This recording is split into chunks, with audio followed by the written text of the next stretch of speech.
be here with Grand Commander Steve and our children, Ani and Mari, who inspire us every day.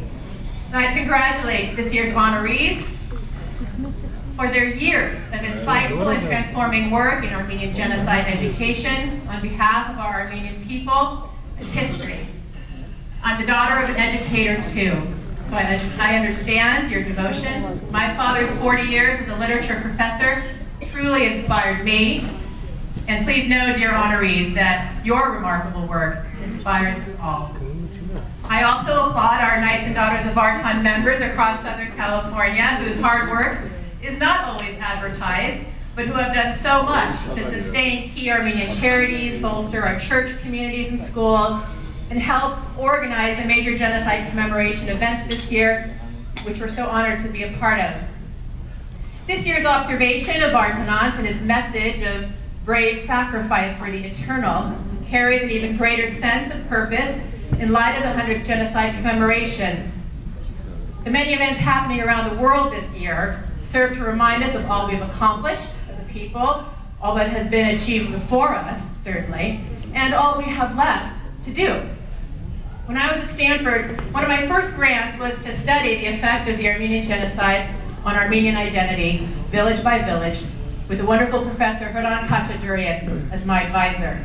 I will never forget paging through original genocide photos and correspondence at the Hoover Institution archive on campus, seeing the horror and the bravery side by side, reading the accurate European first-hand accounts and the cover-up Turkish lies under original signatures in my gloved hands.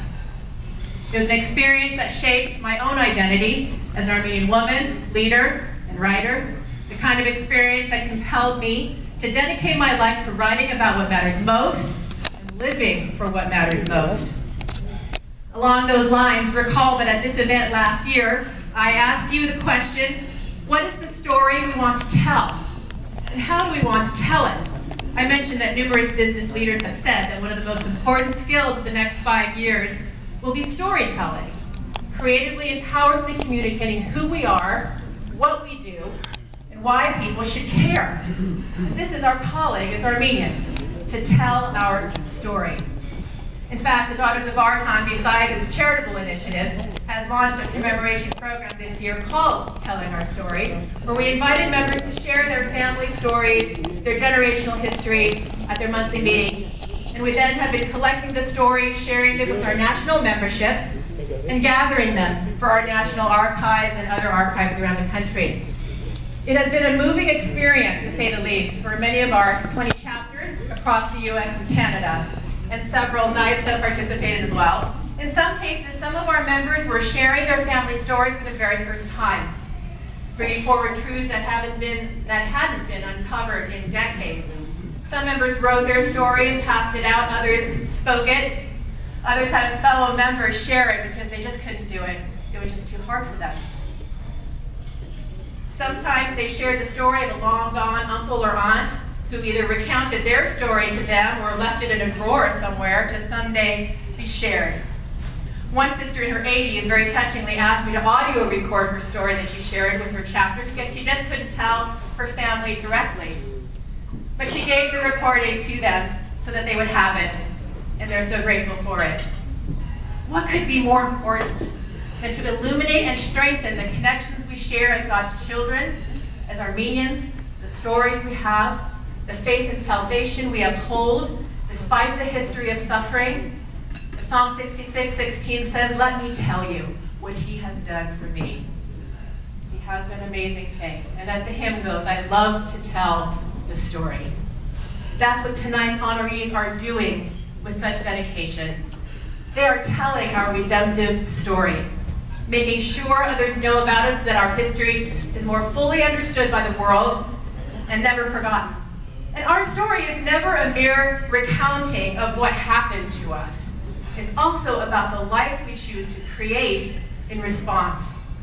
This powerhouse milestone year and your fine work in it reminds all of us that there's no time for short-sightedness, for not seeing the forest for the trees, for small-mindedness. This is time for deep-hearted, big-picture vision and practical forward motion in all areas where our people and their cause might be helped.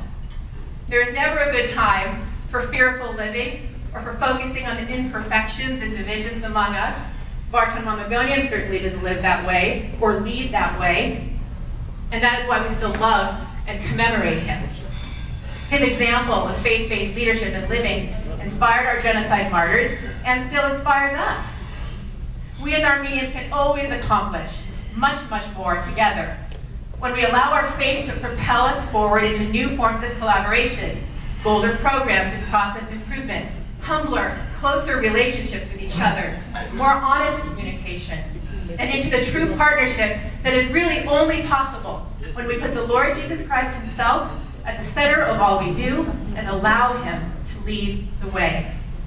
We can expect no less of ourselves and each other than to lay down our lives as Christ did, as Vartan did, to be bold and beautifully brave, as Shushanin was, to do our best in non-Armenian and Armenian settings, and with God's help, to speak the truth with influential grace, to set ourselves apart in the best ways, at home, at work, in our neighborhoods, in our churches. We owe it to our ancestors watching us from the heavens in glory.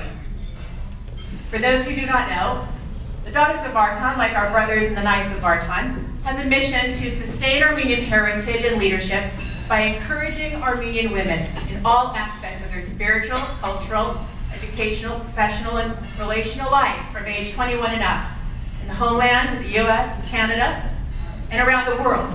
And in doing so, we are raising Armenian women leaders who make a difference in their community, family, workplace, everywhere they go.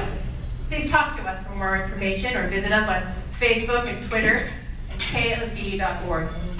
We are also telling our story and living out our story in more ways than ever before, and we are reaching more people as a result.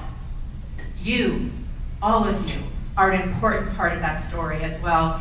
Our collective Armenian story in all its passionate, imperfect, unforgettable power. All of us here have a story to tell. Don't be afraid to tell yours, and to tell it as only you can. Each of our stories are a chapter in the great book of life that Almighty God is writing about us and about our Armenian people. The story of brave faith and sacrificial love. A story that is still being written. And yet, as we already know, the ultimate eternal ending of our story will be victorious. Thank you.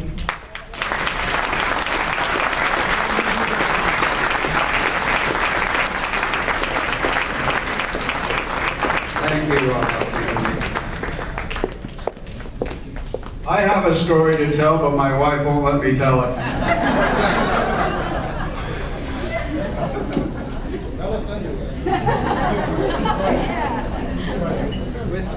And now a gentleman who goes beyond the call of duty in service of our brotherhood, a born leader who really needs no introduction. Please welcome Southwest Grand District Representative Vartan Adorian.